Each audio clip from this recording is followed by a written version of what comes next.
Aziza, CUD, dan Pratistia Edo. Pengertian: queue atau antrian adalah struktur data di mana data yang pertama kali dimasukkan oleh data yang pertama kali bisa dihapus, atau bisa juga disebut dengan struktur data yang menggunakan mekanisme FIFO, first in, first out. Berikut ini merupakan gambaran dari queue.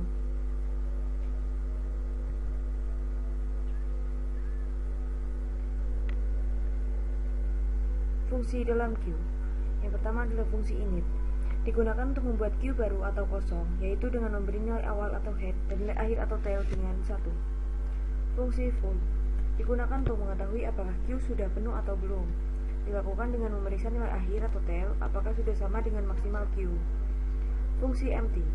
Digunakan untuk mengetahui apakah queue masih kosong atau tidak. Dilakukan dengan memeriksa nilai akhir atau tail bernilai 1 atau tidak.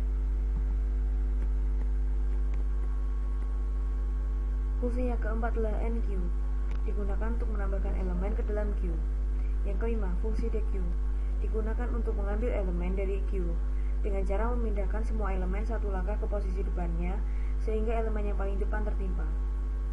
Fungsi clear, digunakan untuk menghapus semua elemen dalam queue. Ada dua cara yang bisa digunakan untuk menuliskan fungsi seperti inisialisasi atau memanggil fungsi remove sampai queue kosong.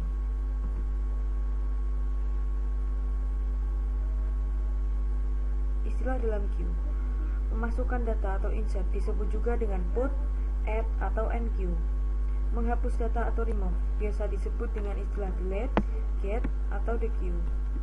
Bagian belakang queue, di mana data bisa dimasukkan disebut dengan back, tail atau ekor, atau end, akhir.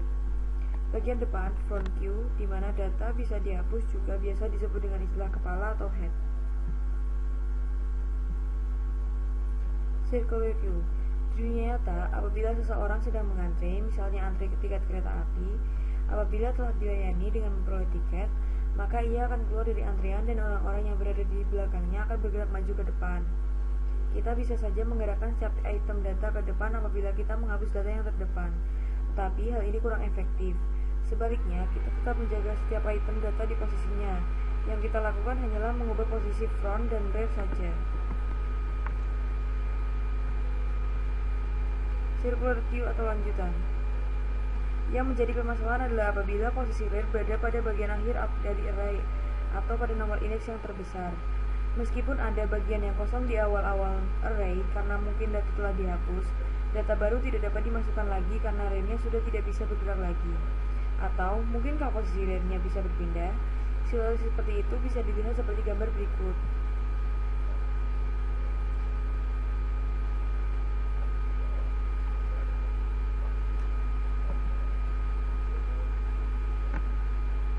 Circular queue lanjutan.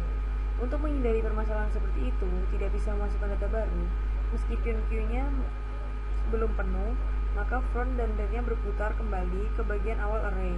Kejadian seperti ini dinamakan dengan circular queue atau kadang-kadang disebut dengan istilah ring buffer. Kejadian seperti ini seperti pada gambar berikut.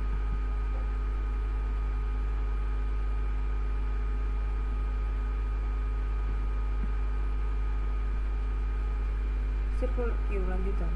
Perhatikan bahwa setelah rear berputar kembali ke bagian awal array, posisinya sekarang di bawah front, kebalikan dari posisi aslinya. Front berada di bagian rear. Coba hapus beberapa data, sebaliknya pada saat front juga akan berputar balik ke bagian awal array, sehingga front dan rear akan ke susunan aslinya, front di bawah rear. Berikut ini merupakan contoh program dari queue.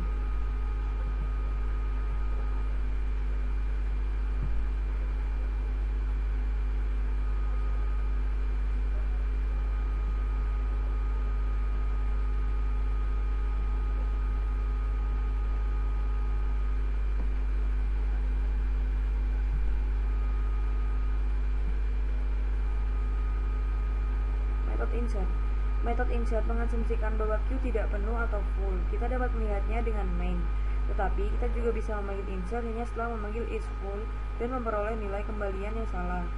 Pengisian data dengan cara menaikkan rear dan mengisikan data baru tersebut pada rear yang baru sekarang. Tetapi jika rear berada di puncak array, maka max size 1 maka harus kembali ke posisi terbawah array sebelum penyisipan dilakukan. Caranya dengan memberi nilai rare 1, sehingga jika terjadi kenaikan pada rare, maka rare akan menjadi 0, dasarnya dari array, dan akhirnya n item bertambah. Method remove. Method remove mengasumsikan queue-nya tidak kosong. Untuk meyakinkan bahwa queue-nya tidak kosong, Anda harus memanggil method isEmpty. Penghapusan selalu dimulai dengan memperoleh nilai pada front dan kemudian mengurangi front. Jika frontnya terletak pada akhir array, maka harus kembali ke 0, kemudian n items dikurangi. Method pick untuk menambah nilai pada front, dan method isEmpty, isFull, dan size digunakan untuk mengecek n items apakah kosong atau penuh. Sekian presentasi dari kami.